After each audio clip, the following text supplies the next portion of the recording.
Ukraine. Okay, so that's what I'm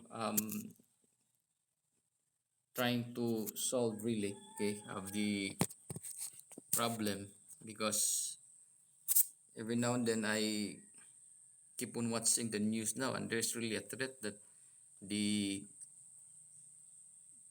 tension conflict between Russia and Ukraine might escalate, and it would even reach our country. Okay, so I think that UN Charter was crafted in favor of those who are in power.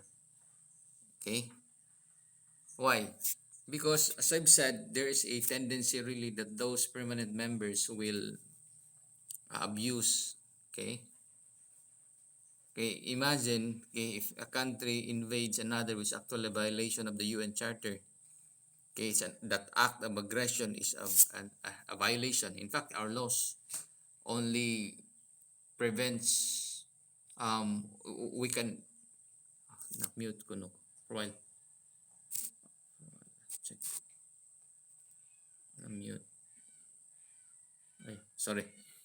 Okay, so the problem we had, okay, I don't know if you can see the problem.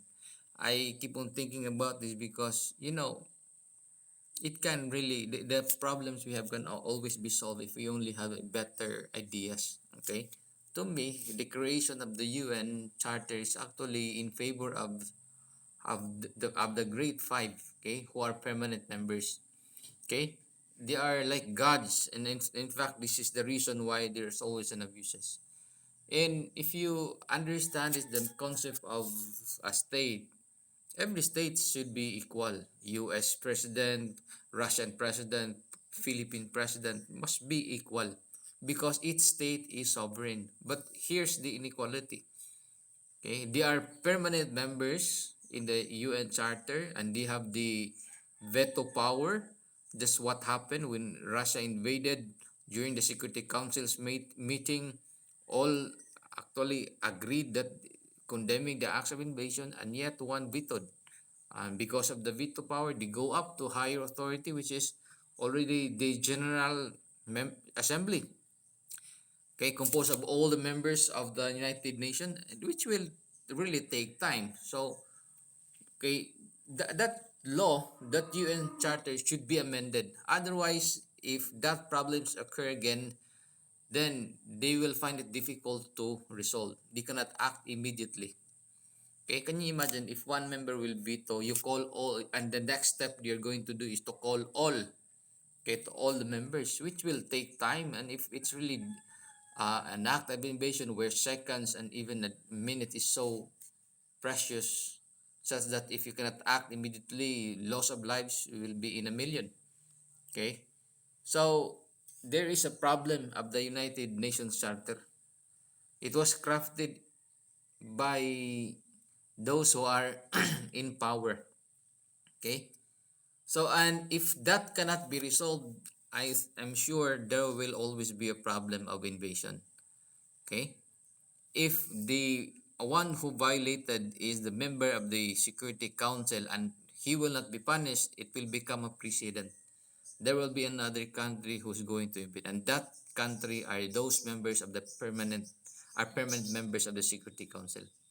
Okay, so what I'm suggesting is that the revision of the UN Charter must be crafted again by, or it may be renamed again. Okay, abolish that similar to League of Nations. Okay, and replace that with, I think what I can suggest is the United World. Okay, or a United Universe. Okay, where all really will be treated as equal, not just somebody are favored. Okay, all enjoys the benefit while the rest cannot even enjoy. Why is it so? Because by the fact that people choose him to become president, he must be recognized, okay, and he must be respected. So we have a saying, respect begets respect.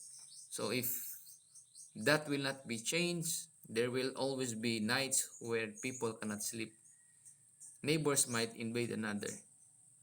Okay, so if the UN Charter cannot punish the one who committed that violence. Now, it will become a precedent. Some countries will again invade the neighbors, and it will become continuous. Okay?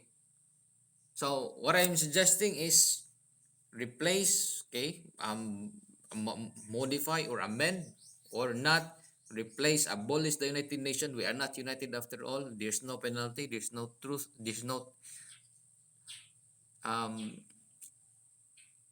punishment for those who commits a crime. Okay, so he must be punished right now. If not, then it will become a precedent where if somebody commits a crime, he will not be punished. Okay, so it will become a problems later on. Okay, neighbors might be invading another, which actually a violation, okay, of the international of the UN Charter. So if somebody violates and no one is punished, well, our neighbors who observes and sees that he is not punished will likewise do the same. Okay, so the suggestion I had is to abolish it, abolish that. Actually, after I finish discussing this one, I'm going to upload this in YouTube so that everybody can see. Okay, um, abolish it. And then if they have to come up with another organization, okay, similar to UN, but have a different name now. But the law they had must contain a penalty. Okay, and there will be equality, and then each country will have their share. If they really want to become a member, then they're going just like membership of a cooperative, okay, or a corporation, where if you want to become a member, you should have your own share. Okay, in this case, since a country um cannot do their share, probably monetary, or if not, then they just contribute to what they had. Okay, particularly armaments or weapons. Okay, so such that if a country violates the UN, the new body, okay, which I am just probably United World, right?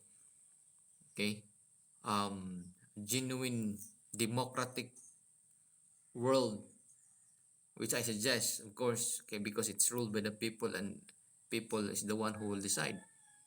Okay, and aside from that, okay, that there will be somebody, okay, who is going to punish immediately if the UN or the ICJ, or we now create a new body that will really punish, will say, okay, we're going to arrest or punish this person, then no one should prevent from doing. Okay, now we have to distinguish between a leader and the people, because what stands a country is not the leader himself, it's the people. Such that if the country wants to invade another, it's not the decision only of a president, okay, or head of the government, but it should be the people, because they are the one who will be affected. Okay, however, in the case of a defensive war where the country who is invaded will declare war, then it will be a choice of the people. Okay, it will be the choice of the people who is going to defend and who is not going to defend. Okay, okay, although it's a right actually of the state to exist, but people whose lives will be affected has all the choice to whether to take part of the war or not. Okay, so but basically, if you really love your country, you have to defend. But in case of the invader, it should be the choice of the people, not just a choice of the president. After all, this military who is going to obey your command are not paid by you, by your own pocket. They are paid by the tax of the people. So they should obey. They should obey not the president but the people. Okay? But the people. You could not say he is my soldier. No. He's the soldier of the people because he is the one paid by government. Okay, by the taxes. Now, that is the inequality, because who will be affected? It's not the president. It's a war between the presidents, the heads of state, but not the war of the people. People do not like war. They want peace. They do not want their properties that they built for so many years will just be torn down, okay, bombed by a missile. Okay, And we should be obedient to the law. Otherwise, anybody can just threaten the neighbor, like creation of a hypersonic bomb. No, that should not be the case. There should be somebody who's going to stop. Okay, because I think that one is actually a test of their invention of a hypersonic bomb, which is very difficult to prevent. It's very fast, and that's what they use right now in Ukraine. Okay, so that that's the point here, is that we have to really solve a problem, because later on this will be a problems of the world. Okay, it will also be your problem because we will be affected by this. So I hope anybody can understand what I'm saying, and probably this will be a solution. Okay, because if it's always like that, the UN Charter is like that, no, there will always be a problem. There will always be an abuse from those who are permanent members. Who are this? China, okay, Russia. Who are this? They're a threat to the world because they are permanent members. Had they been ordinary members of the UN Charter, they will not do that. They do not have the guts. Make them ordinary member and punish if they committed the violence. Okay, so there should be a law or an organization that will um solve all threat. Okay, the UN Charter now, the UN Security Council is not that decisive. Okay, they're very cautious. No, if you are really, if it's really a genuine United Nations, they should punish whoever commits a crime. Otherwise, there will be world war. So that's the problem I see. The UN Charter is not crafted well. We have better laws actually than the UN Charter. Philippine laws is better laws. Has better laws than what the UN Charter had.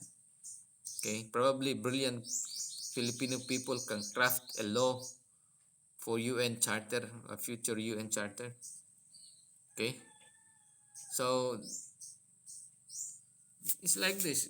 There must be equality. Okay, such that if even if you are rich country, just like if you are a rich people here, you are even punished. Okay, so whether you are a rich country or a poor country, you will be punished. Okay, and right now, rich countries cannot be punished. Okay, so there should be a solution, which I think is to craft a new charter. Okay, and punish those who are really disobeying it. Not that the one who disobeys the Security Council members and he has that power. No, he should be punished. Otherwise, the world will end. And the reason why it ends because of the charter, UN charter. Okay, it's not um crafted equally. Okay, and it's a bad charter, very bad charter. Okay.